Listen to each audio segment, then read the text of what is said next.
A'udzubillahi minasyaitonir rajim. Bismillahirrahmanirrahim. Wa basyiril ladzina amanu wa 'amilus solihati anna lahum jannatin tajri min tahtihal anhar. Kullama ruziqu minha min thamaratir rizqan qalu hadzal ladzi ruziqna min qabl wa utu bihi mutasyabiha wa lahum fiha azwajun mutahharatu wa hum fiha khalidun. Dan berilah kabar gembira kepada orang-orang yang beriman serta beramal saleh bahwa bagi mereka surga yang mengalir di bawahnya sungai-sungai. Setiap mereka diberikan rizki di dalamnya dari buah-buahan, maka mereka mengatakan inilah yang telah diberikan rizki kepada kami sebelumnya, dan mereka diberi seperti itu mutasyabiha yang serupa.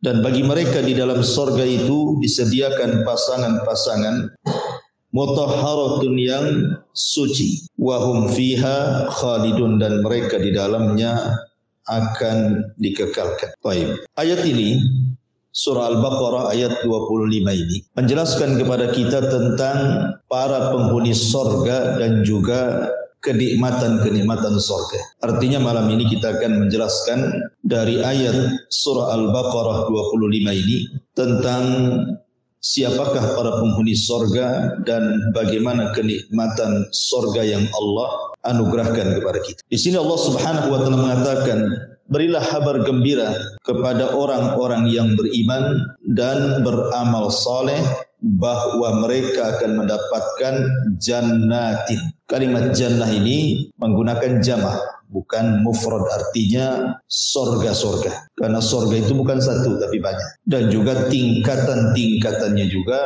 banyak. Nanti kita akan jelaskan panjang lebar. Ma'asyiral muslimin wal muslimat rahimani wa rahimakumullah. Ada 20 amal saleh yang disebutkan oleh para ulama, di mana 20 amal-amal saleh yang setiap hari bisa kita lakukan adalah penyebab orang bisa dimasukkan ke dalam surga. Singkat saja, yang pertama birrul walidain, berbuat baik kepada orang tua. Dan ini pintu masuk surga paling cepat. Seorang anak yang berbuat baik kepada kedua orang tuanya. Yang kedua, imatatul adza min tariqin nas, berusaha untuk membuang hal-hal yang bisa mengganggu dari lalu lalang manusia di jalan. Dan itu disebutkan dalam sebuah hadis bahwa Nabi melihat ada seorang laki-laki yang berpindah-pindah tempat di surga. Kemudian sahabat bertanya, hebat sekali orang itu. Maka Nabi SAW menyebutkan amalannya. Kata Nabi SAW, fi syajaratin qata'aha min dhahri thariq, hanya karena memangkas batang pohon yang menjulur ke jalan, kanat tu'dhin nas, di mana batang pohon itu mengganggu manusia. Hanya itu amalannya. Tetapi di surga dia punya banyak tempat. Kemudian yang nomor 3, al-amanatu fil bai' wat tijarati was-sidqi fil muamalatil maliyati bainan nas. Berusaha amanah dalam jual beli, kemudian jujur dalam bermuamalah, khususnya berkaitan dengan harta, dengan manusia.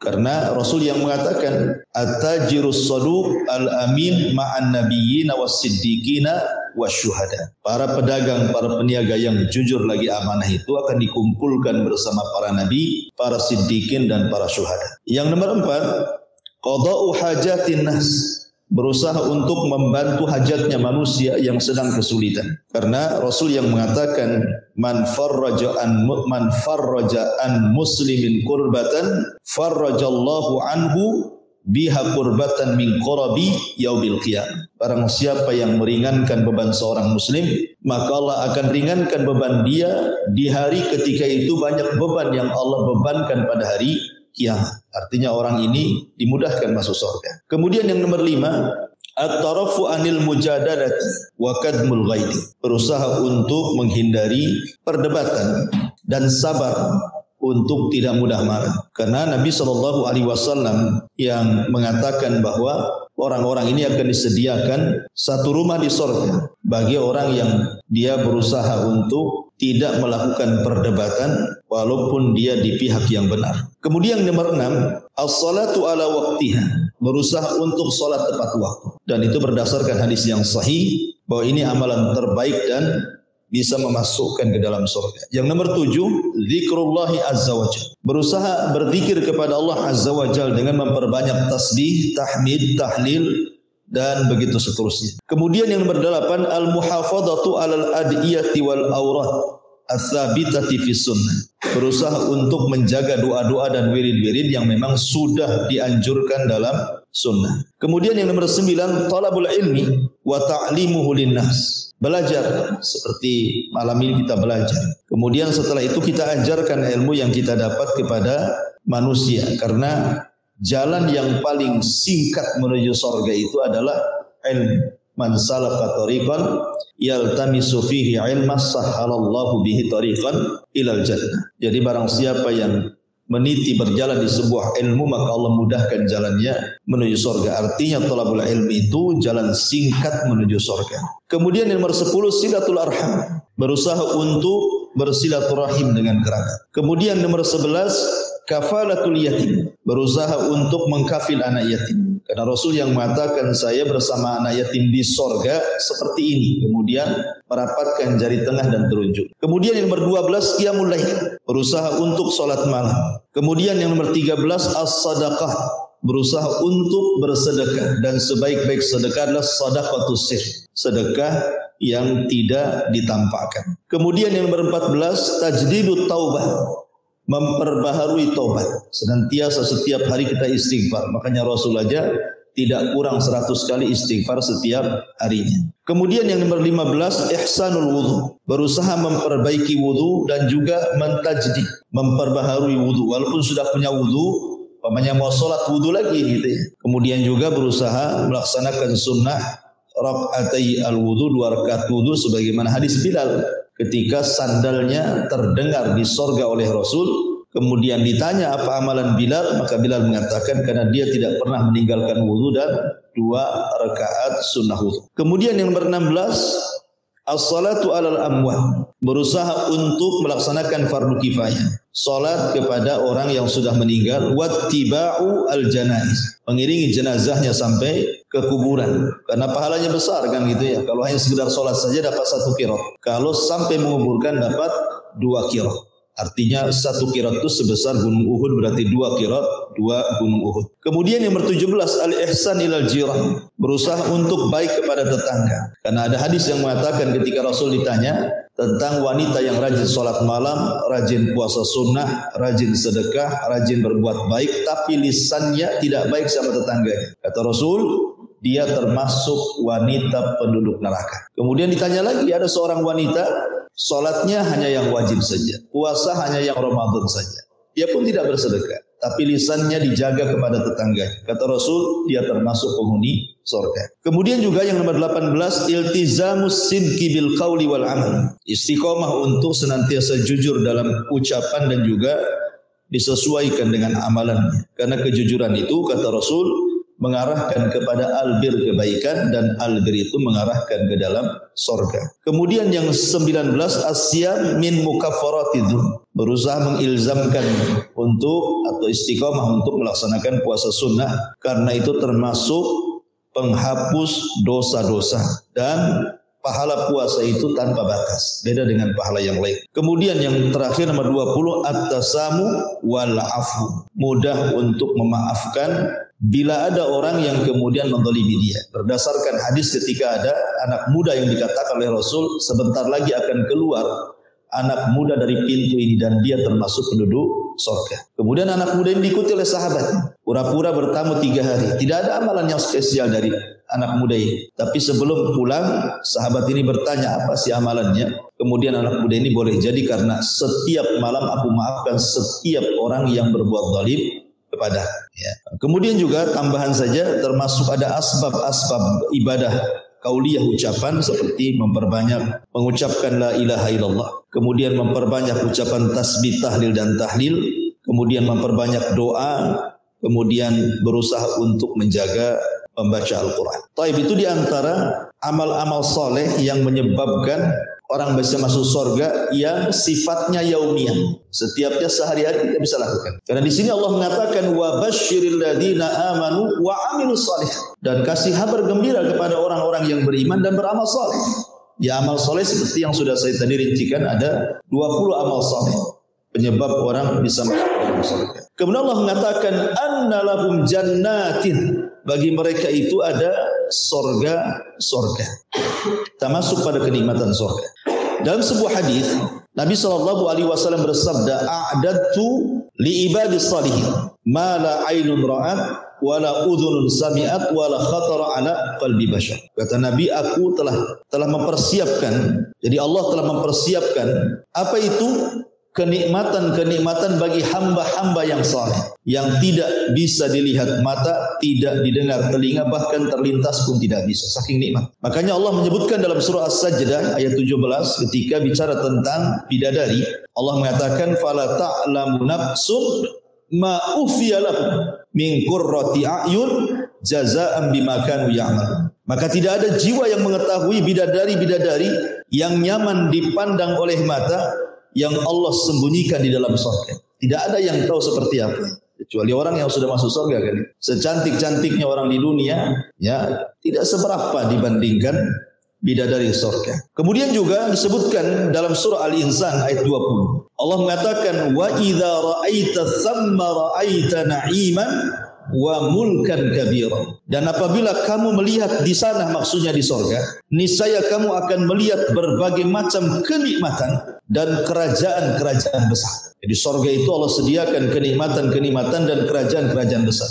Al-Imam Al-Qurtubi rahimahullahu ta'ala ketika memberikan catatan kepada ayat ini, apa kata dia? Lamma kanatil muluk talbasu fid dunya al-asawira wattijan ja'alallahu dzalika li ahlil jannah wa laysa ahadun min ahlil jannah illa wa fi yadihi thalathatu aswiratin siwarun min dhahabin wa siwarun min fiddatin wa siwarun min lu'lu'in. Kata Imam Qurtubi ketika menyebutkan pendapat ahli tafsir, tatkala para raja ketika di dunia memakai gelang-gelang dan mahkota-mahkota, maka Allah akan menjadikan hal itu bagi para penghuni surga. Tidak seorang pun dari penghuni surga kecuali di tangannya ada 3 gelang. Gelang dari emas, gelang dari perak, dan gelang dari mutiara. Dan ingat bahwa sahabat Abdullah bin Abbas radhiyallahu anhu mengatakan laisa fil jannati syai'un mimma fid dunya illal asma. Tidak ada satupun yang berada di surga dibandingkan dengan dunia itu kecuali hanya kesamaan nama, bukan hakikat. Ya, tentu emas di dunia dengan di surga juga akan berbeda. Perak di dunia dengan di surga juga berbeda. Istana di dunia dengan di surga akan berbeda. Termasuk semua jenis makanan dan minuman, walaupun ada kemiripan nama. Di dunia ada pisang, di surga ada pisang. Di dunia ada kurma, di surga ada kurma. Di dunia ada anggur, di surga ada anggur.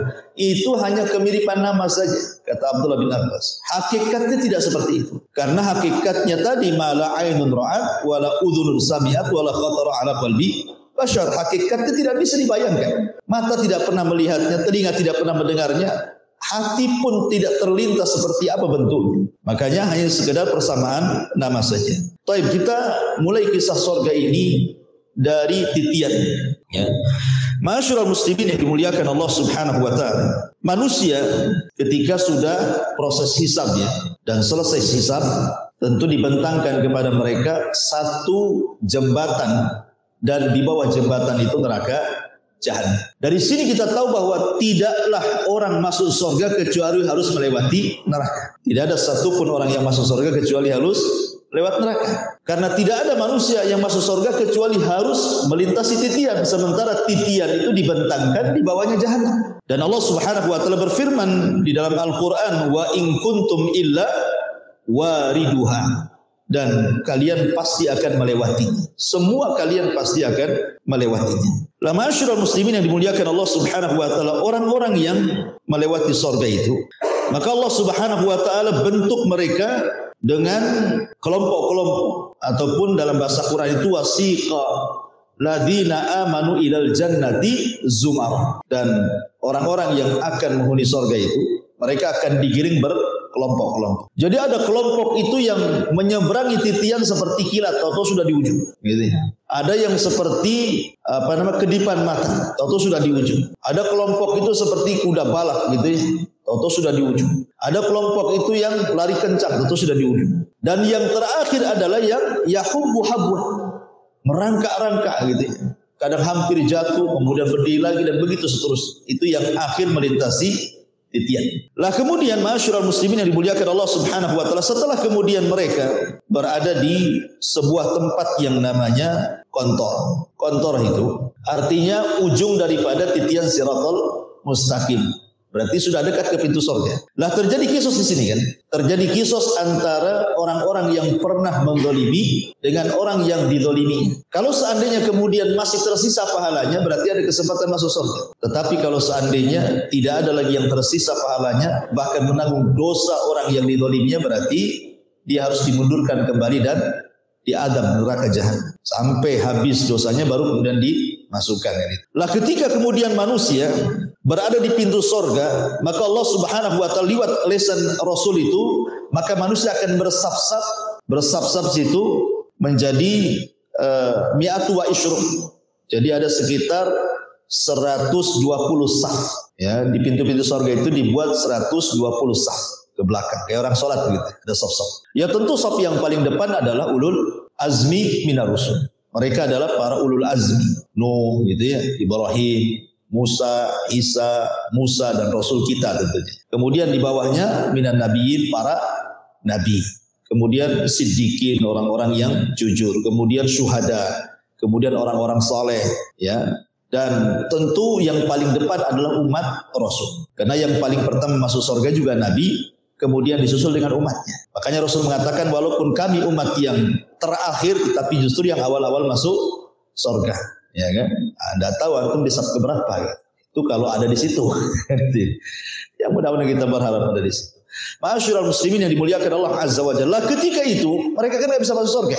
Kenapa? Karena pintu-pintunya kan tertutup. Akhirnya kemudian Nabi SAW yang maju ke depan, kemudian mengutuk pintu surga. Kemudian malaikat Ridwan penjaga surga mengatakan, "Man, siapakah?" Kata Nabi SAW, "Ana Muhammad." Saya adalah Muhammad. Tawadhu, tidak menyebutkan title, tidak menyebutkan saya Rasul, saya Nabi, saya Ulul Azmi, tidak. Artinya Rasul mengajarkan kerendah dirian. Dan itu perlu dicontoh gitu ya. Karena di zaman sekarang ini kalau punya titel, kadang-kadang namanya nggak disebut, titelnya disebutkan itu. Kenalkan saya RT, kenalkan saya RW, gitu. Kadang-kadang ya, sombongnya dulu.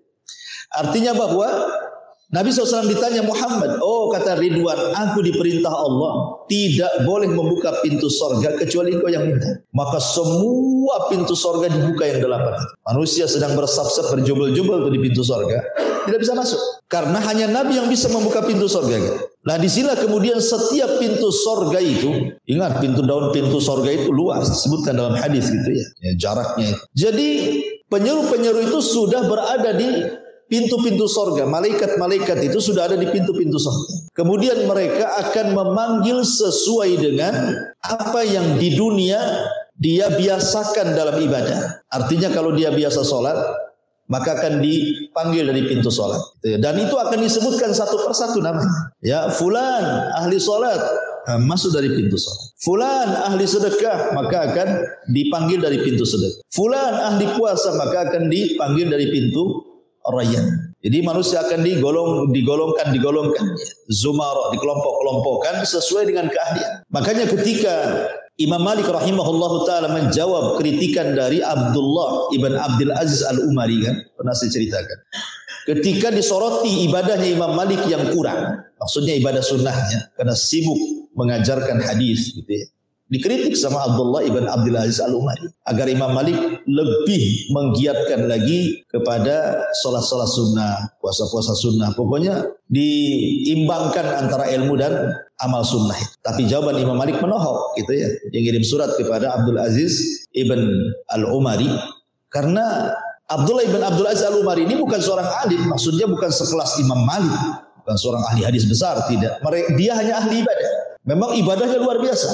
Ibadah wajibnya, ibadah sunnahnya itu terkenal seorang abid dia. Jadi Imam Malik rahimahullah taala mengatakan, "Innallaha qad qasama al-arzaq qad qasamal a'mal kama qasamal arzaq. Kata Imam Malik, wahai Abdullah ibn Abdul Aziz Al-Umari, bahwa Allah sudah membagi-bagi amal manusia itu sebagaimana Allah sudah membagi rizki kepada manusia. Manusia saja rizkinya beda-beda kan itu. Ada yang jadi dokter, ada yang jadi pilot, ada yang jadi tukang, ada yang jadi gojek, ada yang jadi menteri, ada yang jadi RT, macam orang rizki itu kan. Di dunia saja rizki bermacam-macam. Lah amal soleh juga sama. Terkadang ada orang yang dilebihkan dari puasanya. Makanya Imam Malik meneruskan farubba sa'imin, farubba rajulin yuftah lahu saum walam yuftah lahu sadaqah, kata beliau. Boleh jadi orang itu dibukakan pintu puasa, tapi pintu sedekah dia enggak dibuka. Kalau puasa rajin, suruh sedekah agak malas gitu maksudnya. Kalau suruh sholat malam luar biasa, suruh puasa pulang udah lapar. Jadi orang itu enggak sama semuanya, kata Imam Malik, karena orang itu diberikan karunia masing-masing. Ya, makanya kenapa pintu sorga pun dibuat demikian. Karena ada orang yang kemudian dilebihkan dari sholatnya, ada orang yang dilebihkan dari sedekahnya, ada yang dilebihkan dari tobatnya, ada orang yang dilebihkan dari jihadnya, dan begitu seterusnya. Makanya pintu sorga dibentuk masing-masing kelebihan dari ibadah di dunia. Makanya nanti masing-masing dipanggil. Tetapi adakah kemudian orang yang dipanggil dari semua pintu? Ada. Siapa? Abu Bakar. Abu Bakar Siddiq radhiyallahu anhu akan dipanggil dari semua pintu. Apakah hanya Abu Bakar? Tidak. Ada beberapa orang seperti wanita yang melaksanakan 4 kewajiban. Kata Nabi SAW, idza shallatil mar'atu khamsaha wa shamat syahraha wa hafizat farjaha wa ata'at ba'laha qila laha udkhulil jannah min ayyi abwabis samaniyah syi'ti, gitu. Kata Nabi SAW, apabila seorang wanita menjalankan solat, menjaga solat wajibnya, menjaga puasa Ramadannya, menjaga kemaluan dan kehormatannya, kemudian taat kepada suaminya, maka dia akan dipanggil dari 8 pintu sorga sesuai dengan wanita itu kehendak. Jadi ada beberapa amalan yang bisa orang itu dipanggil dari semua pintu sorga. Ma'asyiral muslimin yang dimuliakan Allah Subhanahu wa taala. Sebelum saya lanjut kepada kenikmatan di dalam sorga.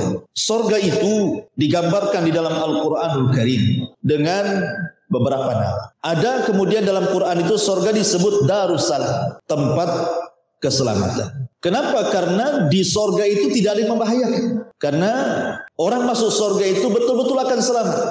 Selamat lisannya, tidak mencaci, tidak memaki. Selamat hatinya, tidak ada yang dengki, tidak ada yang hasad. Makanya Allah mengatakan, wa naza'na ma fi sudurihim min ghillin ikhwan. Kami cabut dalam hati penduduk sorga itu kedengkian. Jadi hati penduduk sorga itu adalah satu hati. Lisannya juga tidak membahayakan, perbuatannya tidak membahayakan, kemudian hatinya pun tidak membahayakan. Selamat, ya kan? Selamat akhlaknya. Termasuk juga nanti dijelaskan ketika bicara tentang kenikmatan sorga, termasuk selamat fisiknya. Penduduk sorga tidak meludah, penduduk sorga tidak kencing, penduduk sorga tidak berak, penduduk sorga tidak mengeluarkan dahak, bahkan tidak mengeluarkan mani, madi, wadi, dan begitu seterusnya. Ya, selamat fisiknya. Bagi wanita tidak ada haid, tidak ada nifas. Bahkan bodinya selamat, tidak melahirkan. Karena wanita rusak bodi itu kan melahirkan kan gitu. Akhirnya melar gitu. Dulu istri antum pertama nikah langsing kayak bidadari. Punya anak 3, oh udah melar kan, gak jelas gitu. Ya karena melahirkan itu yang kemudian merubah fisik, ya kan. Di surga nggak melahirkan. Jadi kalau pengen anak ya nanti tinggal diciptakan oleh Allah Azza wa Jalla. Nanti dijelaskan itu. Intinya bahwa surga itu Darussalam, tempat selamat. Orang masuk surga selamat. Makanya salam pertama malaikat ketika kita masuk surga, apa kata malaikat? Salamun alaikum bima sabartum fa ni'ma uqba dar. Keselamatan bagi kalian. Karena engkau sudah sabar di dunia, sekarang balasannya. Dan ini sorga sebaik-baik tempat untuk kalian, kata para malaikat yang menjemput orang-orang yang masuk ke dalam sorga. Kemudian yang kedua ada namanya Jannatu Adn. Sorga itu ada juga disebut sorga Adn. Sehingga ada yang kemudian penulis ya yang berusaha untuk mencari tahu tentang sorga yang pernah ditempati oleh Nabi Adam. Sebenarnya sorga yang pernah ditempati Nabi Adam itu ada di langit atau ada di bumi. Ada yang berpendapat bahwa sorga yang ditempati Nabi Adam itu adanya di Yaman, di Aden saja. Tetapi pendapat yang kuat tidak. Sorga yang ditempati Nabi Adam ya di langit saja. Itu pula sorga yang akan ditempati oleh seluruh anak turunannya. Dan itu yang kuat berdasarkan nas Al-Quran dan juga sunnah-sunnah Nabi SAW. Adapun berdasarkan nas Al-Quran karena Allah mengatakan di dalam Al-Quran itu Adam suruh turun. Adam suruh turunkan. Ihbitu minha jami'a. Turun kalian semuanya kata Allah. Yang namanya turun dari atas ke bawah lah kan gitu. Kalau surga Aden itu maksudnya di Aden Yaman, ya, saya pernah ke Aden, tidak ada bekas-bekas surganya. Minimal ada bekas-bekasnya kan itu. Jadi intinya bahwa surga Aden di sini bukan surga Aden yang ada di negeri Yaman. Aden yang ada di langit sana. Kemudian juga Al-Quran mengistilahkan Darun Naim. Naim diambil dari fa'il, artinya kenikmatan yang bertambah. Naim itu artinya kenikmatan yang banyak dan bertambah. Karena di surga itu kenikmatannya bertambah. Pamannya walaupun sama-sama minum nih, hari ini minum susu, besok minum susu. Susu rasa besok itu berbeda dengan rasa sekarang. Susu rasa lusa itu berbeda dengan susu kemarin. Ya, jadi makin hari makin lezat. Begitu juga buah-buah. Pamannya sekarang kita makan buah nih, ada 3 buah anggur. Kita makan buah anggur pertama. Ya, lezat sekali. Kemudian setelah itu ambil buah anggur yang kedua, lebih lezat lagi. Kemudian yang ketiga lebih lezat lagi, gitu maksudnya. Dia akan bertambah kenikmatannya. Setiap hari akan bertambah. Makanya disebut Daru An-Naim. Kemudian juga disebut Darul Maqam. Dar al-Maqam. Tempat maqam, kedudukan yang sangat mulia. Dan di surga maqam yang paling tinggi adalah maqam Nabi SAW. Ya, makanya disebutkan maqamam mahmudan. Allah mengatakan dalam setiap doa azan gimana? Allahumma rabba hadhihi da'wati tamah wassalatil qa'imah ati Muhammadanil wasilata wal fadilah wa ba'athu maqaman mahmuda. Jadi makom yang paling tertinggi adalah makom mahmud. Tempat yang paling terpuji, dan itu adalah tempat yang paling tinggi khusus untuk Rasul kita Muhammad sallallahu alaihi wasallam. Kemudian di kiri kanannya ada disebut makom al-wasilah dan makom al-fadilah. Ati Muhammadanil wasilah wal fadilah.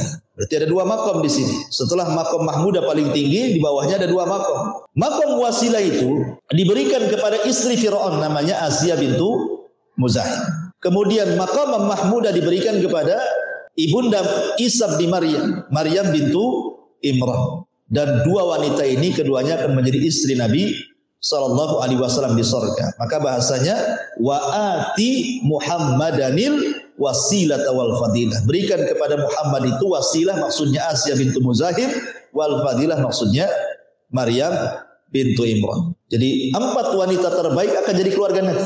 Kita tahu bahwa kamula minan nisa katsir, kamula minar rijal katsirun, walam yakmul minan nisa illa arba. Kan itu ya, laki-laki sempurna itu banyak, tapi perempuan yang sempurna tidak ada kecuali 4.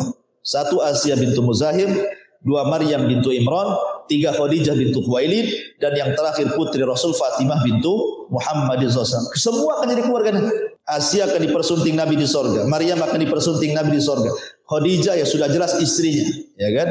Fatimah sudah jelas anaknya akan berkumpul. Jadi makom yang paling tinggi. Kemudian setelah itu makomnya ulul azmi dan begitu seterusnya. Karena sorga itu saya ulangi bertingkat-tingkat. Kemudian juga yang nomor 5, sorga itu disebut juga Dar al-Khuldi, tempat di mana orang dikekalkan di dalam. Makanya tidak benar buku yang diterbitkan oleh siapa saya lupa namanya. Buku itu judulnya ternyata sorga dan neraka tidak kekal. Kita katakan keduanya kekal berdasarkan nas Quran dan hadis Nabi SAW.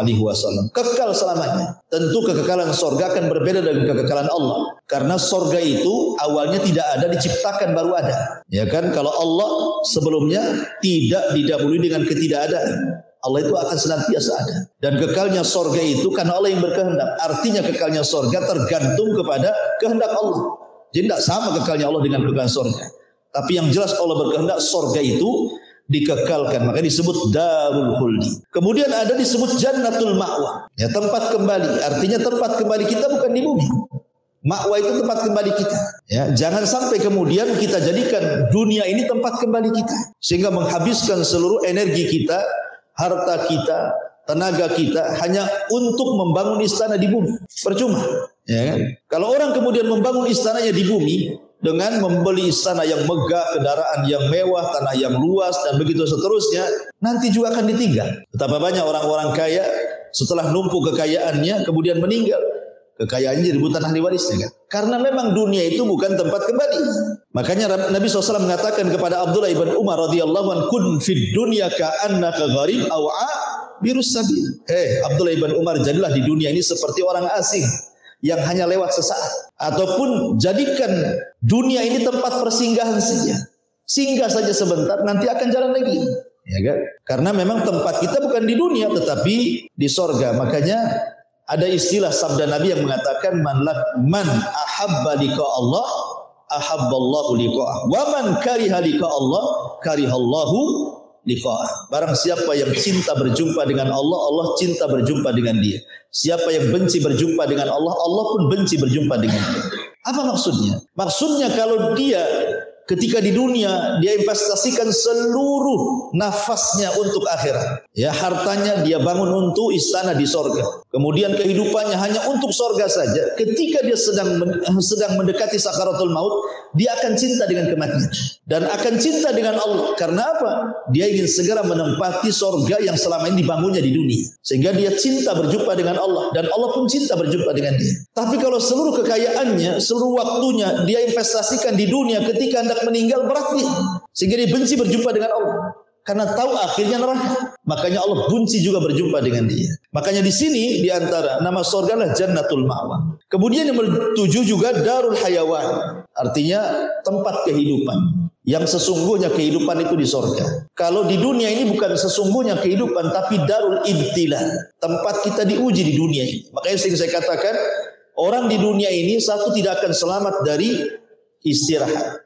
Pasti sibuk. Ya. Yang kedua tidak akan selamat dari ucapan manusia, pasti disakiti. Yang ketiga tidak selamat dari kematian, pasti mati.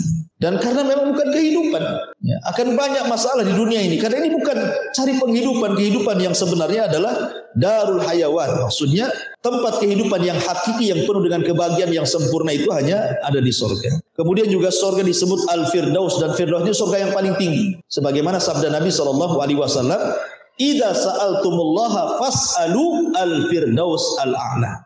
Apabila minta surga jangan tanggung-tanggung, kata Rasul. Minta surga yang paling tinggi, maksudnya surga Firdaus. Kenapa? Karena surga Firdaus itu a'lal jannah, yang paling tinggi surganya, wa fawqahu arsyur rahman, di mana atapnya langsung arsy Allah Subhanahu wa taala. Kemudian juga disebut maq'adus sidqin gitu ya, tempat duduk, tempat tinggal yang betul-betul tempat tinggal, bukan hanya sekedar di dunia saja. Kadang-kadang kita sudah buat rumah yang bagus, masih ada saja kurangnya, ya, ada saja celahnya, pengen dirombak lagi, pengen ini lagi, pengen ini, banyak keinginan. Ya. Taib, ini nama-nama surga. Masuk kepada sifat-sifat surga. Masyarul muslimin yang dimuliakan Allah Azza wa Jalla, surga itu memiliki tingkatan yang luar biasa. Sebagian para ulama mengatakan bahwa tingkatan di surga itu sebanyak huruf dalam Al-Quran. Sebagian lagi mengatakan bahwa tingkatan di surga itu sebanyak ayat dalam Al-Quran. 6.500 kurang lebih ayat dalam Al-Quran. Ya, ada yang mengatakan sebanyak huruf dalam Quran berarti banyak, gitu ya. Ada yang mengatakan sebanyak ayat dalam Al-Quran. Dan ini berdalil dengan sabda Nabi SAW ketika Allah berfirman kepada penduduk surga, Iqra, bacalah Quran. Menunjukkan bahwa Quran itu bukan dibaca di dunia saja, sampai ke surga disuruh baca. Iqra, baca Quran. Wartaq, naik, pilih tingkatanmu di surga, suruh naik kita. Ya, karena penduduk surga itu bisa terbang. Ya, kalau di dunia kan Superman aja bisa terbang, itu pun settingan kan itu. Kalau di surga itu memang bisa terbang orang. Makanya disuruh iltak, nyari ke atas. Kan tingkatan kan surga itu darajat, makin tinggi makin indah. Kalau neraka makin bau makin jahat gitu ya. Jadi suruh naik, suruh terbang ke atas. Ya, sebagian lama mengatakan dikasih rop-rop. Rop-rop itu kasih sayap di belakang, terbang ke atas. Ya kan? Kemudian disuruh mencari tingkatannya di surga. Kemudian kata Nabi SAW, warattil, tetapi tartilkan bacaanmu, jangan tergesa-gesa. Warattil kama kunta turattil fid dunya. Kemudian Rasul mengatakan, fa inna manzilataka inda akhiri ayatin taqrauha. Tempat dudukmu, maksudnya tempat tingkatanmu di surga itu disesuaikan dengan akhir ayat yang kau baca di dunia. Artinya semakin banyak gemar membaca Quran, semakin tinggi tingkatannya. Jadi bacaan Quran itu salah satu peninggi derajat, ya, di akhirat itu ya. Masyarul muslimin yang dimuliakan Allah Azza wa Jalla. Dari sini kata Syekhul Islam Ibn Taimiyah rahimahullah taala mengambil istinbat dari hadis ini bahwa tingkatan surga itu sebanyak ayat di dalam Al-Quran. Ya, ada juga yang mengatakan sebanyak huruf di dalam Al-Quran. Lah dari tingkatan-tingkatan surga itu Allah kecualikan ada mi'atu darajatin. Jadi ada 100 derajat tingkatan yang itu dikhususkan untuk para mujahidin. Karena memang para mujahidin itu memang terkenal perjuangannya di dunia kan. sudah menghabiskan waktunya, biayanya, bahkan nyawanya, sehingga derajatnya dikhususkan. Ada khusus ya kan, 100 derajat itu khusus bagi para mujahidin. Taib. Adapun kemudian surga sendiri memang tidak dijelaskan berapa tingginya kan. Al-Quran hanya menyebutkan lebarnya saja. Ya, wasari'u ila magfirati min rabbikum wa jannatin arduhas samawat wal ard. Kan itu ya. Bersegeralah kalian mencari ampunan Allah karena surga itu seluas langit dan bumi. Al-Quran hanya menjelaskan luasnya saja. Ya, seluas langit dan bumi. Anda bisa bayangkan berapa luas langit dan bumi itu. Itulah satu surga. Tapi Allah tidak menyebutkan berapa tingginya. Tapi yang jelas bahwa dengan besarnya surga itu menunjukkan Allah Subhanahu wa taala sudah siapkan kita saja di dunia ini, kuatufidin, untuk mencari kapling untuk rumah kita saja. Kadang-kadang enggak kecapean kan, saking mahalnya. Akhirnya cari ruli pula ya kan, cari kapling gratisan. Jadi duta-duta. Coba satu kapling saja kita harus beli. Di ruli aja ada harganya gitu ya. Harus tetap juga beli kan gitu. Kamen serobot juga. Artinya di dunia saja harus satu petak tanah saja sudah sulit. Tapi di surga itu bukan satu petak tanah, seluas langit dan bumi, dikasihkan free, langsung kasih sertifikat. Ya, enggak usah bayar WTO. Karena Allah Subhanahu wa taala sudah berikan kepada penduduk surga. Bayangkan. Tetapi kita diberikan tanah yang luas. Terkadang juga orang tidak tergoda kan. Terkadang orang kalau datang kotak infak di depan itu masih juga 2.000 yang masuk. Seolah-olah satu petak di surga itu masih 2.000 harga. Kan itu ya. Di dunia saja tidak ada itu harga satu petak rumah 2.000 itu. Tetap juga 20 juta. Ini 40 juta. Ini dia mau beli tanah di surga 2.000, 3.000. Ya. Kadang lebih parah lagi yang ada bunyi kenceleng. Ditengok isinya 1.000, rupanya 100 merah. Jadi kadang-kadang ada orang meremehkan seperti itu. Taib, kembali bahwa Allah hanya menyebutkan luasnya, tapi tidak menyebutkan tinggi. Ayat ini ketika keluar, ketika turun gitu kan, ada seorang sahabat, lupa namanya siapa itu. Pokoknya dalam perang Uhud, perang Badar. Jadi sahabat ini membawa kurma di tangannya. Kemudian dia mendengar ayat ini turun, bahwa surga itu seluas langit dan bumi.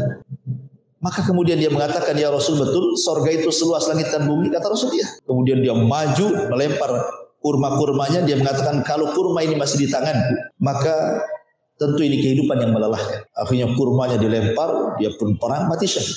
Ya kan? Begitulah para sahabat, kalau urusan surga itu tidak bisa ditawar-tawar. Seperti kasusnya siapa? Ayahanda Jabir bin Abdullah. Jadi Jabir bin Abdullah ini punya ayahanda namanya Abdullah ibn Haram.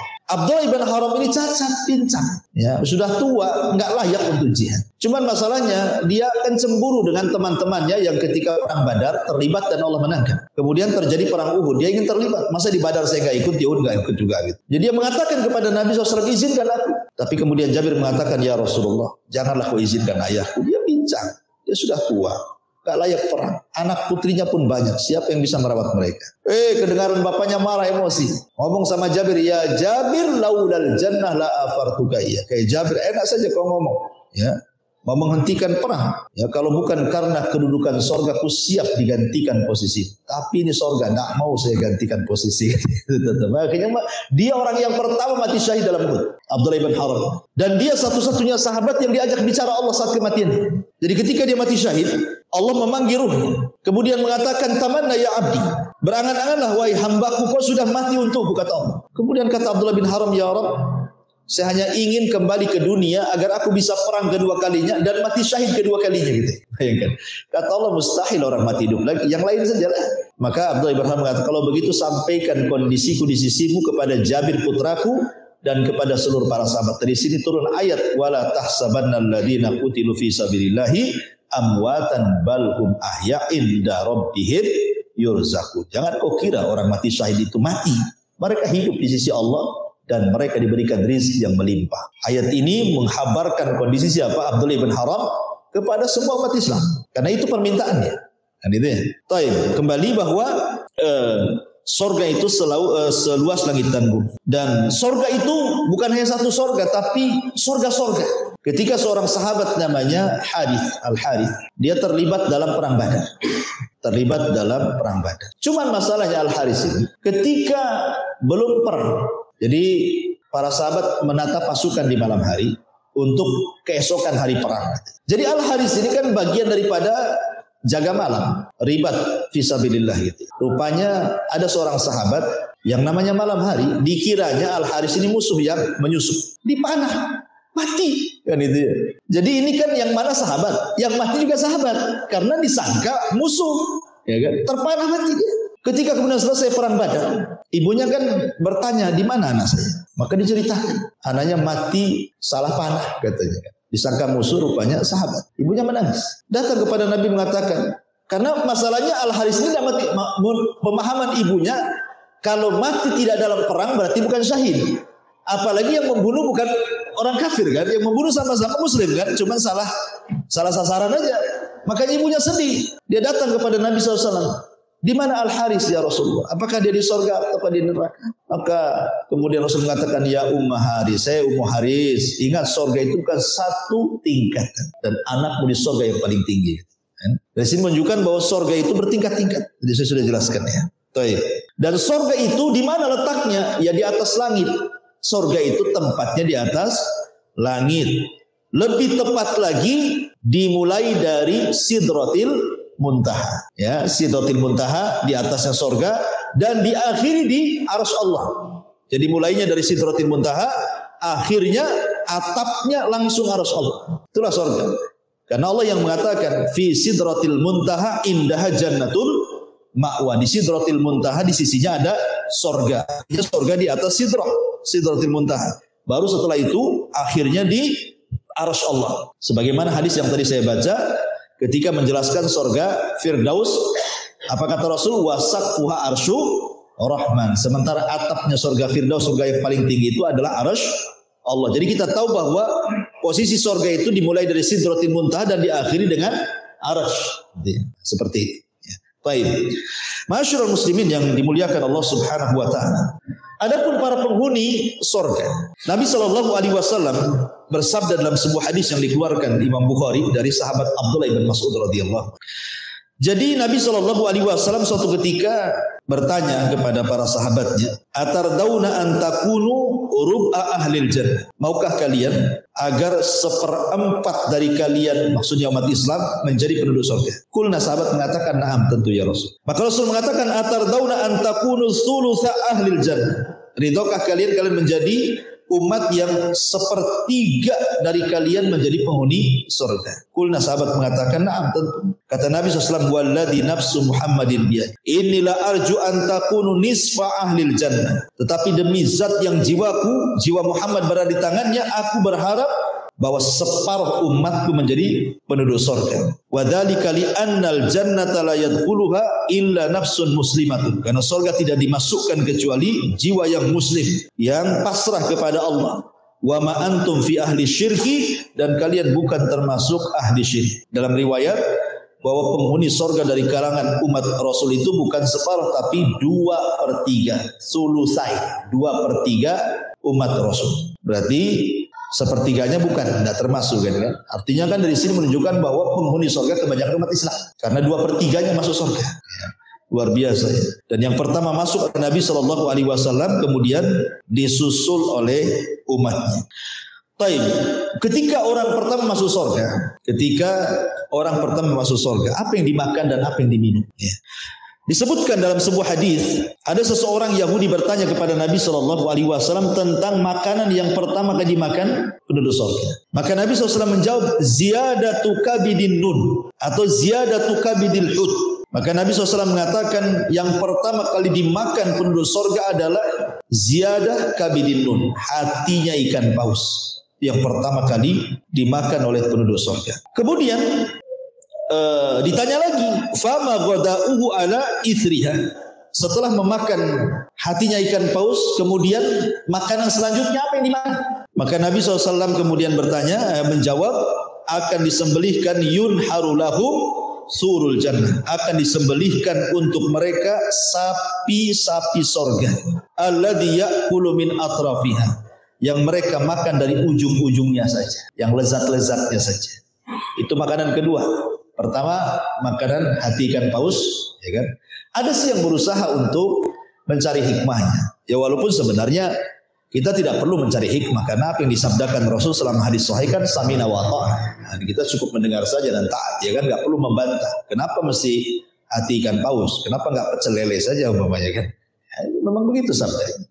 Tapi ada yang kemudian mencari hikmah. Ya, kenapa? Karena hati ikan paus itu memiliki faedah untuk menghilangkan keletihan yang selama ini penduduk sorga itu sudah letih di padang mahsyar dengan perjalanan yang melelahkan, adanya hisab, mizan, macam-macam. Ya, belum lagi ketitian, belum lagi berjubel di pintu sorga, lelah mereka. Maka sebagai jamunya untuk menghilangkan kelelahan itu memakan hati ikan paus. Ya, ada yang mencari hikmah seperti itu. Tapi kan bagi kita diketahui hikmah atau tidak selama hadis ini ya samina saja. Kan itu ya. Kemudian yang kedua, setelah makan hati ikan paus baru diberikan kepada mereka surul jannah, daging sapi sorga. Jangan antum samakan ya sapi dunia dengan sapi sorga. Kemudian ditanya lagi, fama syarabuhum alaihi. Setelah mereka makan kabidil hut, makan dulu gitu ya. Kemudian daging sapi baru minum. Ya, dan dalam kesehatan kan gitu juga kan. Habis makan kan jangan minum kan. Setengah jam baru minum. Nah, kan itu dalam kesehatan itu. Karena di sini juga begitu kan, makan dulu baru kemudian minum kan. Nah, jadi minumnya itu ada jeda. Fama syarabuhum alaihi. Lalu apa minuman mereka? Maka Rasul mengatakan min ainin tusamma salsabilah. Kata Nabi SAW, maka minuman yang pertama kali diminum penduduk surga adalah diambil dari mata air salsabilah. Jadi minumannya namanya salsabilah. Ada yang mengatakan air jahe, ya wedang jahe bahasa kitanya ya kan. Tapi kan wedang jahe di sini kan beda dengan wedang jahe di sana kan gitu ya. Jadi ambil dari mata air salsabilah. Orang Yahudi ini sodaq kau benar wahai Muhammad. Dan Allah mengatakan ukulu hadaim wa dhilluha tilka uqbal ladina taqau wa uqbal kafirina nar. Dan buahnya tak henti-henti dengan naungannya, demikian pula itulah tempat kesudahan bagi orang-orang yang bertakwa. Taib. Ya. Di sorga itu saya ulangi dari awal adalah tempat yang penuh dengan keselamatan. Selamat fisiknya, selamat lisannya, selamat hatinya. Dari Jabir bin Abdullah radhiyallahu anhu, Nabi SAW bersabda, "Inna ahlal jannati ya'kuluna fiha wa yashrabun, wala yatfulun, wala yabulun, wala yataghawwatun, wala yamtakhitun." Qalu fama balu ta'ami? Qala jusa'un wa raskhun karushil miski. Yulhamuna at-tasbiha wa tahmida kama tulhamuna nafsa. Sesungguhnya penduduk sorga itu mereka makan aja, minum saja. Namun mereka tidak meludah, mereka tidak kencing, mereka tidak buang hajat, mereka tidak mengeluarkan dahak. Ada orang bertanya, berarti nggak ada toilet di sorga Ustaz? Ya nggak ada, ngapain itu ada toilet? Oh nggak buang hajat, nggak kencing, apa yang dibuatkan toilet? Di sorga itu tidak ada kamar mandi, tidak ada toilet, ya kan? Dan tidak pernah mandi juga. Emang badan mereka bersih, ya, selamat dari bau badan, tidak ada daki, gitu ya. Oh nggak ada yang keluar lah, cairan-cairan yang dibenci oleh penduduk dunia itu nggak ada di surga. Kemudian para sahabat bertanya, lalu bagaimana nasib makanan di perut mereka kalau mereka tidak buang hajat ya Rasulullah? Maka Rasul mengatakan cara membuang hajatnya dengan cara bersendawa. Itulah buang hajat. Kan gitu. Kalau kita itu berarti kenyang gitu. Tapi kalau di surga ya maksudnya sendawanya itu adalah buang hajatnya atau dengan cara berkeringat dan keringatnya berbau minyak misik. Ini keringatnya sebagai buang hajat, subhanallah. Jadi senanglah keringat berbau misik gitu kan. Kalau kita aja buang hajat di dunia makanya ada sepiteng itu karena jijik manusia melihatnya dan tak mau menciumnya kan gitu. Ini keluar keringat bau misik lagi. Mereka diilhami selalu bertasbih dan bertahmid sebagaimana kalian selalu bernafas. Karena seluruh makhluk di sorga itu, benda apapun, pohon apapun mereka akan bicara. Jadi bisa bicara semuanya. Sendok bisa bicara, gelas bisa bicara, piring bisa bicara, semua bisa bicara. Ya. Dan mereka senantiasa bertasbih dan bertahmid. Semua yang di sorga itu, semua. Dan kalau ngirim pesan itu, pamannya antum ingin berjumpa dengan Nabi SAW, kan mustahil. Sorga antum di bawah, Nabi berada di makom di atas sorga Firdaus, gimana? Tapi pengen ketemu. Ya. Maka tinggal ngomong saja, nanti akan tersampaikan kepada Nabi SAW dan Rasul yang turun menemui kita. Tidak mustahil kita berjumpa dengan Nabi SAW. Dan Rasul pun ingin berjumpa dengan kita. Rasul rindu ingin berjumpa dengan kita. Kata Nabi SAW saat 5 hari menjelang wafatnya kan dia ziarah ke kuburan Uhud. Kemudian pulang menangis. Sahabat heran kenapa menangis. Kemudian Rasul mengatakan, Ishfaqtu li ikhwan. Aku rindu ingin berjumpa teman-teman. Sahabat mengatakan, awalasna ikhwanuka. Rasul, bukankah kami teman-temanmu? Kata Rasul, bukan. Kalian sahabat-sahabat. Adapun ikhwani alladzina lam yarawni wa yu'minu bi. Kaum yang tidak pernah melihatku tapi beriman dengan. Itulah teman-teman. Artinya Rasul juga rindu ingin berjumpa dengan kita. Nah, maka kita pun akan berjumpa dengan Rasul kalau kita masuk ke dalam surga. Kemudian sifat makanan dan minuman di surga itu adalah semau kita. Ya. Makanya Allah Subhanahu wa taala mengatakan dalam surah Al-Waqiah ayat 20-21, wa faqihatin mimma yatakhayyarun wa lahmi thairin mimma yashtahun. Dan buah-buahan dari apa yang mereka pilih sesuka mereka. Kalau di dunia pengen durian ya nunggu musim durian. Sekarang lagi musim durian. Itu udah makan durian dulu. Ya. Pengen manggis nunggu musim manggis. Pengen duku musim. Ada musimnya di dunia sini. Tapi kalau di surga kan nggak ada musimnya. Dan kita tinggal milih. Dan yang lebih mengherankan lagi di sini, walahmi thairin mimma yashtahun. Dan daging-daging burung dari apa yang mereka inginkan. Ada yang mentafsirkan lahmi thairin. Lahmi thairin diartikan bahwa semua binatang yang ada di sorga itu semua terbang. Ya, semua terbang. Karena di sini kalimatnya thair, burung. Ya, lahm itu daging, thair itu artinya sesuatu yang terbang. Jadi tidak ada binatang yang melata seperti binatang bumi yang bergerak di bumi itu tadi. Ya, kalau di bumi kan memang karena ada hubungan gravitasi bumi sehingga manusia tidak bisa terbang kan, masih tersedot bumi sehingga ya kita ya jalan di bumi, kambing jalan di bumi, semua di bumi. Tapi di surga kan sudah tidak ada gravitasi, nggak ada lagi. Sehingga kemudian semua terbang. Ya, semua terbang, kambing terbang, sapi terbang, terbang. Antum aja jadi Superman terbang. Ya, makanya disebut Ja'far at-Tayyar. Ja'far itu terbang, haitsusya, ya sesuai dengan kehendaknya. Seperti hadis yang saya katakan, Iqra, baca Quran, wartak dan terbanglah. Cari tempatmu di surga. Jadi semua terbang di surga itu. Binatang terbang, orang terbang. Dan tinggal ngomong saja, tinggal tunjuk saja. Pengen daging ini tuh, lagi sapi lewat, pengen daging sapi. Langsung kepikir stik sapi udah ada di depannya gitu, kayak gitu ya.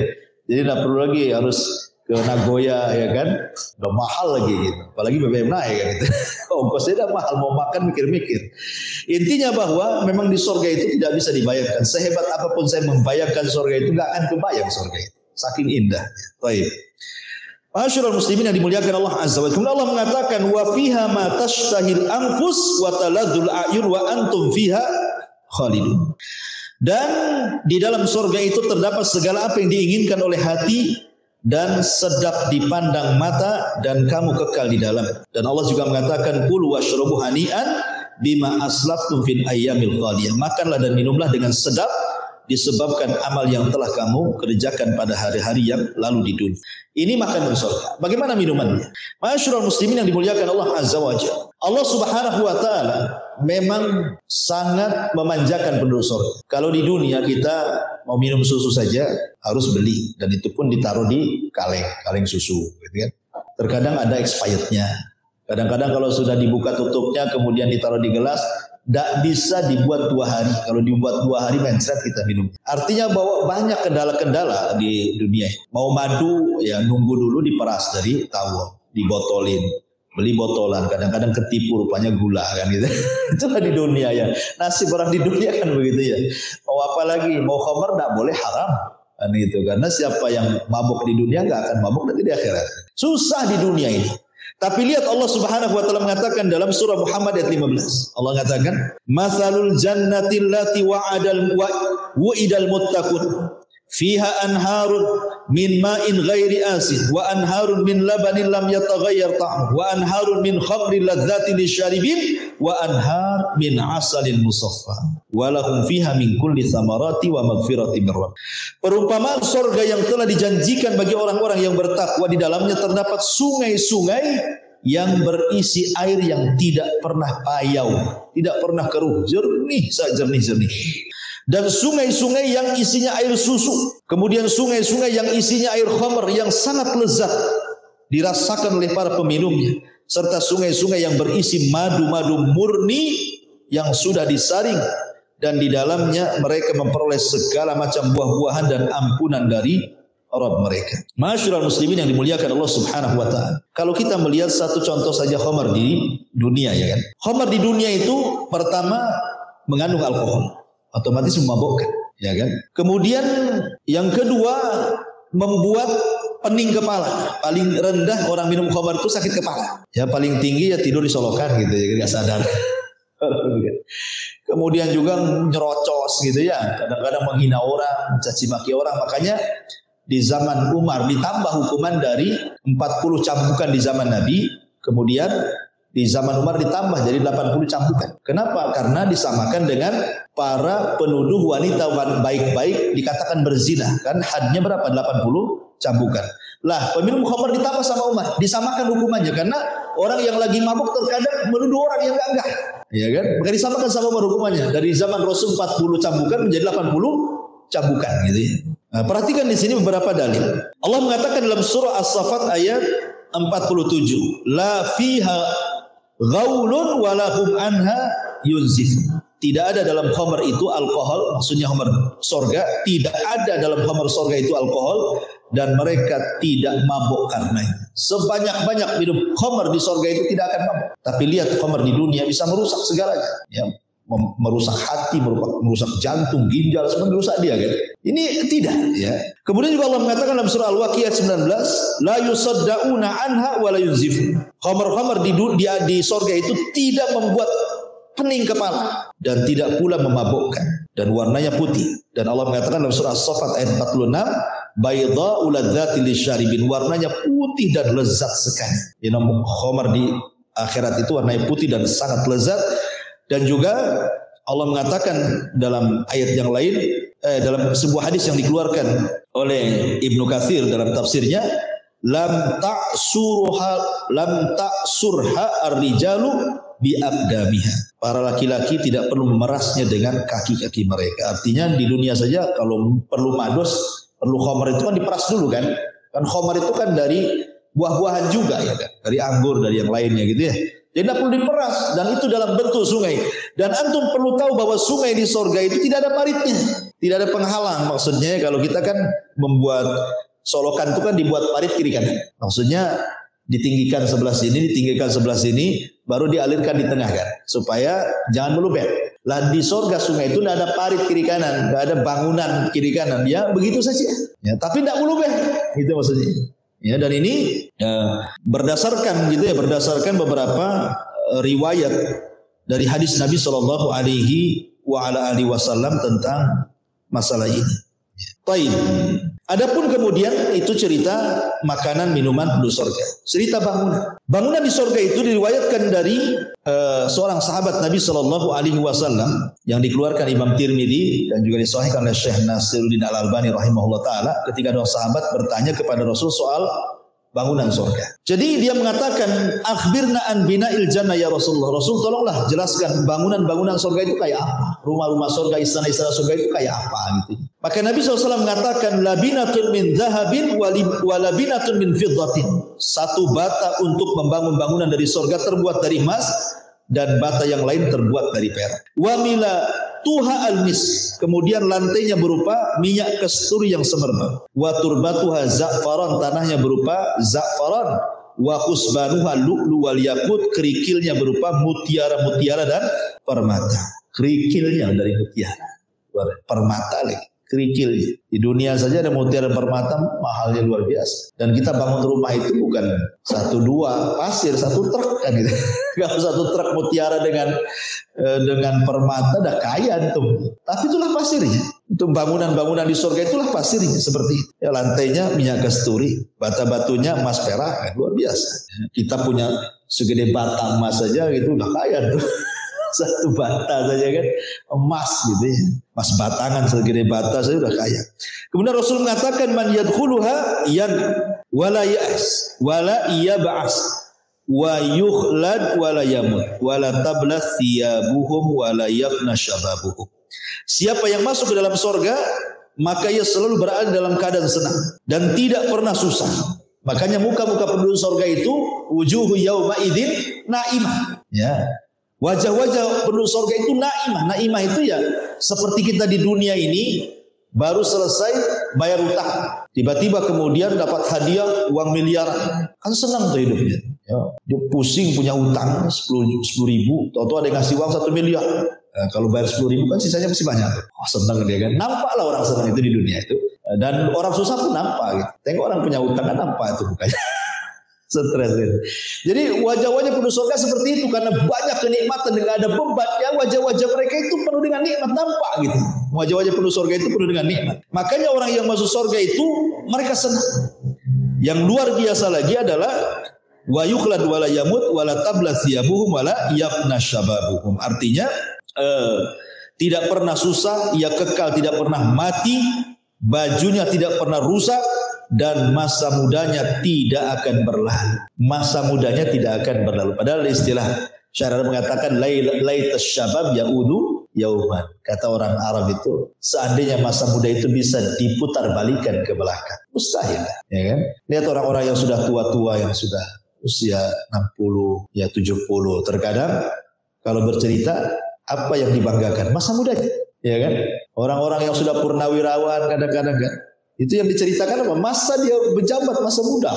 Apa mungkin kembali? Gak mungkin. Hanya cerita saja, nostalgia saja. Cerita dulu, kalau dulu saya kan gitu ya. Kalau purnawirawan itu biasa begitu. Zaman saya dulu, gitu biasa. Jadi, tapi kan mustahil. Sementara di surga itu kan tidak ada berlalu. Makanya usia penduduk surga itu sama dengan usia Isa ketika diangkat ke surga. Berapa usianya? Antara 33 sampai 34. Itulah usia penduduk surga. Masyaallah muslimin yang dimuliakan Allah Subhanahu wa taala. Adapun pohon di surga itu ada pohon namanya tuba, pohon tuba.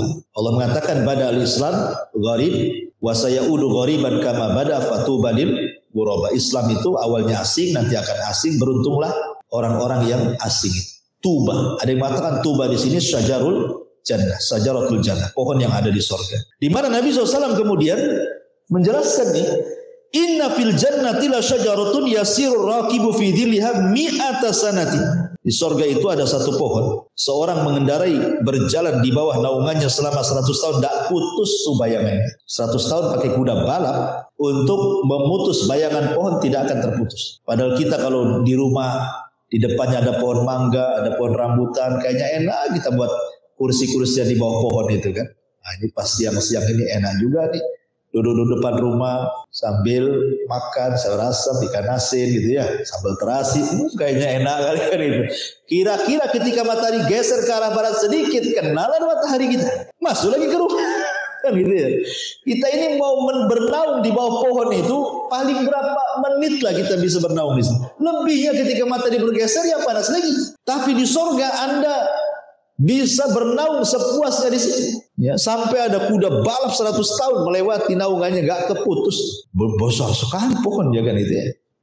Baik, adapun fisik penghuni surga. Abu Hurairah radhiyallahu anhu bersabda, Nabi SAW bersabda dari Abi Hurairah radhiyallahu anhu dalam Bukhari Muslim, Rasul mengatakan, "Khalaqallahu Adam ala surati, tuluhu sittuna dira'an." Fa kullu man yadkhulul jannah ala surati Adam. Allah menciptakan Adam dalam rupa seperti dia yang sangat indah. Panjangnya 60 dhira' hasta. Semua orang yang masuk surga akan seperti bentuk fisik Adam. Kalau di dunia kan macam-macam tuh orang itu, ada yang tinggi ideal gitu ya, ada yang pendek, ada yang lebih pendek lagi cebol gitu ya kan. Ya. Terkadang menjadi hinaan orang. Fisik orang tuh kadang-kadang menjadi hinaan orang kan di dunia ini. Gara-gara tinggi dibilang si tawil, si tinggi gitu. Gara-gara pendek dibilang si cebol gitu. Gara-gara gendut dibilang si gendrum. Nah, macam-macam. Di dunia ini salah. Fisik aja harus dijaga. Kalau nggak dijaga dihina orang. Tetapi fisik penduduk surga itu semua sama. Tidak akan berubah fisiknya. Sempurna fisiknya. Karena ingat bahwa Nabi SAW mengatakan, yuhsyaru ma baina sakti ila syaikhil fani yaumal qiyamah fi khalqi Adam wa qalbi Ayyub wa husni Yusuf murdan mukahhalid. Ya, bagaimana Rasul menggambarkan nih bentuk penduduk surga. Mereka dibangkitkan di usia antara bayi dan manusia tua di hari kiamat sama dengan bentuk Adam. Artinya tidak ada anak dan tidak ada orang tua, semua sama seperti Adam. Dan Adam itu orang tampan. Ya. Kemudian Rasul mengatakan hatinya sama dengan Ayub dan tampannya sama dengan Yusuf. Penduduk surga itu hatinya sama dengan Ayub. Hati Ayub itu seperti apa? Sabar. Dicaci maki orang diam saja. Itu hati Ayub itu. Makanya kalau seandainya kita bicara tentang sabar itu, sabarlah seperti sabar Ayub. Nah, itu istilah saja. Gak mungkin kamu sabar seperti Ayub. Tetapi karena kalau cerita tentang Imamus Sabirin, imamnya orang-orang yang ingin sabar, itulah Ayub orangnya. Ayub itu nabi yang paling sabar. 18 tahun dia diuji oleh Allah Subhanahu wa taala dengan berbagai macam kefakiran, penyakit, meninggalnya anak-anak, tetapi tidak pernah mengeluh satu kalimat pun kepada Allah Azza wa Jalla. Luar biasa. Hari ini kita lihat pemerintah baru akan menaikkan BBM, baru akan. Belum, ya walaupun setelahnya dinaikkan, tapi baru akan saja sudah macam-macam kan ngomong. Itu tidak hendak membela pemerintah atau enggak, maksudnya baru akan dapat pengumuman. Udah kebayang tuh masa depan tuh. Ini kalau BBM naik, ini pasti naik, itu pasti naik. Udah ngeluh duluan kan gitu. Padahal belum kejadian, setelah kejadian makin ngeluh lagi. Ya, karena tidak sabar tuh. Jadi terkadang seperti itu. Jadi di surga tidak ada hati-hati yang seperti itu. Kenapa? Karena terpenuhi ekonominya. Ya kalau di dunia ngeluh karena tidak terpenuhi ekonomi, makanya ngeluh kan itu ya. Di surga terpenuhi semuanya. Ya. Jadi apa lagi mau berbuat jahat apa lagi? Semua sudah ada. Makanya salah satu kemudian kalau mengurangi kejahatan ya harus ekonominya harus mapan kan itu. Walaupun tak jarang juga yang berbuat jahat pula mapan-mapan ekonomi pula lebih parah gitu ya. Intinya bahwa di sini bahwa hati mereka sama dengan Ayub dan ketapan mereka seperti Yusuf. Bayangkan kita cerita Nabi Yusuf ketika emak-emak yang ada di Mesir itu meledek Zulaiha. Zulaiha katanya, masa tergoda dengan budaknya, malu-maluin saja kata Zulaiha. Dia tak tahu budakku seperti apa kata. Aku undang mereka semua. Akhirnya diundang istri-istri pejabat yang ngomel-ngomel itu, yang biasa mama kan begitu ya, berumpi. Diundang, kasih buah-buahan, kasih pisau. Setelah mereka pegang pisau semuanya, kemudian mereka sedang iris buah-buahan semuanya, kata Zulaiha, wahai Yusuf, keluar kau kata. Keluar. Dipandang semua sama mama pejabat. Apa kata mereka? Ma hadza illa malakun karim. Ini bukan manusia. Ini malaikat kata. Gitu. Bayangkan mereka sampai membayangkan Nabi Yusuf ini bukan manusia, ini malaikat kata. Ini bukan manusia, malaikat. Kemudian fakotokna, bukan kotoa, pakai tas lagi. Kotok. Bahasa Quran itu beda. Kalau kotoa satu irisan, kalau kotok itu artinya beriris-iris. Fakotokna aidiyahunna, mereka mengiris-iris. Bukan buah-buah, jadinya diiris-iris semuanya. Ya, jadi habis dan tidak terasa. Karena orang khusyuk itu kadang-kadang sakit pun tidak terasa. Tengok anak-anak main game, nggak makan seharian nggak nongkrong. Nggak terasa lapar itu. Jadi walaupun diurus nggak terasa karena saking khusyuknya melihat Yusuf gitu. Sampai dibilang malaikat. Coba bayangkan. Baru tahu mak-mak ini kata Zulaiha. Itulah Yusuf. Kenapa aku tergoda dengan dia? Akhirnya bapak-bapak pejabat takut istrinya terfitnah. Akhirnya mereka buat pasal karet, kita penjarakan saja Yusuf katanya.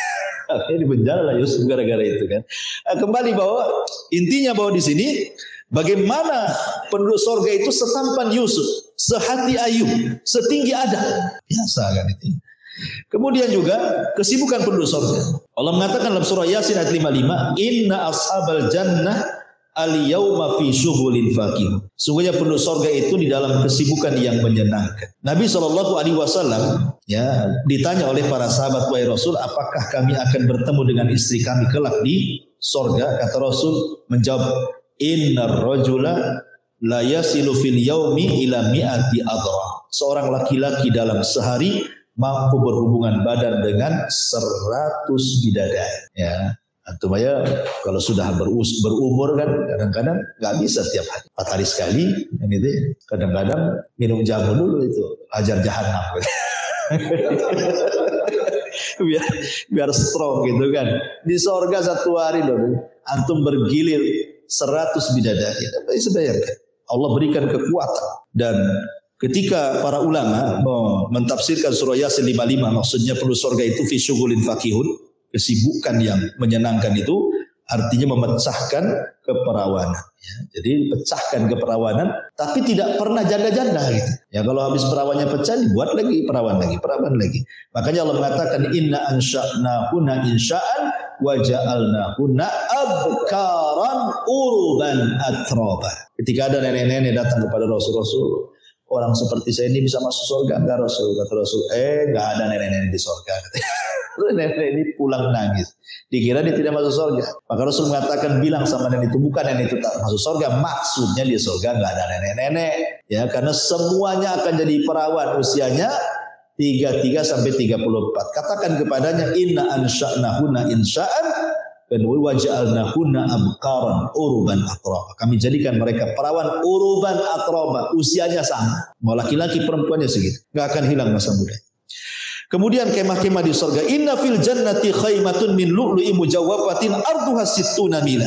Di surga ada kemah dari mutiara yang dilubangi, lebarnya 60 mil.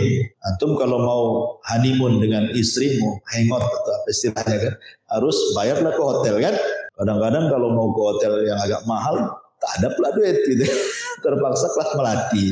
Ya sesuai dengan pesa lah kan itu. Tapi di surga disediakan fasilitas kamar disediakan. Karena tahu sebenarnya surga itu dunia ini miniatur surga. Apa yang kita hajatkan, disenangkan di dunia itu disediakan di sana gitu. Apa sih kemauan kita? Mau rekreasi udah ada, ya. Nanti kita ceritakan bagaimana ada air yang mancur dari bawah, ada air yang curah dari atas, ada yang sungai, ada macam-macam. Itu kan tempat-tempat rekreasi manusia di dunia.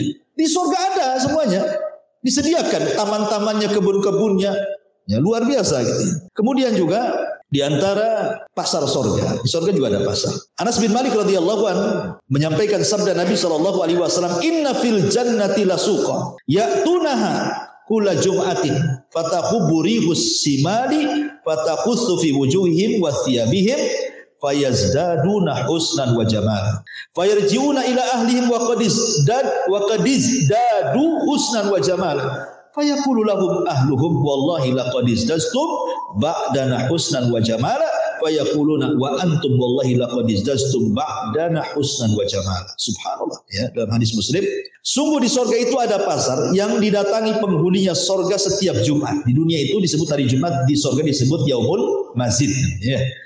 Bertiuplah angin dari utara mengenai wajah dan pakaian mereka hingga mereka semakin indah dan tampan.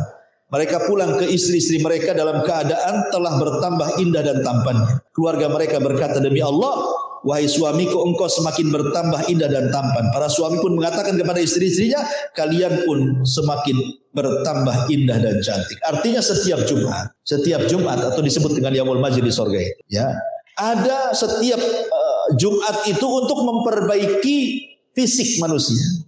Jadi setiap Jumat itu makin tampan, Jumat berikutnya tampan lagi, Jumat itu makin tampan, begitu maksud. Bahkan ada hadis ini memang tidak sahih ya, tapi masyhur gitu ya. Jadi orang yang masuk ke dalam surga itu, hadis ini dhaif ya. Jadi orang ini masuk ke dalam pasar, ketika pulang itu, jadi di pasar itu banyak gambar-gambar. Mungkin kalau di dunia ini kalau antum masuk ke tukang cukur, kan ada tuh gambarnya banyak kan. Mau gaya apa kamu? Ya, mau gaya apa? Mau gaya orang pang ini gitu. Mau gaya orang ini begini, semua ada. Jadi di pasar itu semua muka ada. Tinggal antum pilih pengen seperti itu. Nah, nanti berubah muka antum kayak gitu. Itu maksudnya. Itu tapi hadis lemah. Ya, tapi bisa juga terjadi. Namanya di surga itu sesuatu yang mustahil jadi mungkin, ya kan? Sesuatu yang mustahil jadi mungkin. Ya. Dan di surga itu bukan tempat orang jualan, bukan kayak di dunia gini, ya jam 8 buka ruko gitu. Jam 5 tutup ruko, nah bukan, maksudnya hanya untuk berjumpa dengan teman-teman dia selama di dunia itu akan berjumpa di pasar itu kan sepekan mereka gak jumpa dengan kawannya. Jadi kalau ingin jumpa dengan kawan itu sepekan sekali datang ke pasar, ketemulah kawan-kawannya, nanti cerita. Antum yang ketemu di sini cerita dulu kita ngaji sama Abu Mero, ingat nggak? Jadi diingatkan tuh kejadian peristiwa di bumi itu semua ingat itu. Nah, disitulah terkadang kemudian sebagian mereka tanya, mana kawan kita yang satu itu yang sama kita kesana kemari ngaji? Kata malaikat di neraka.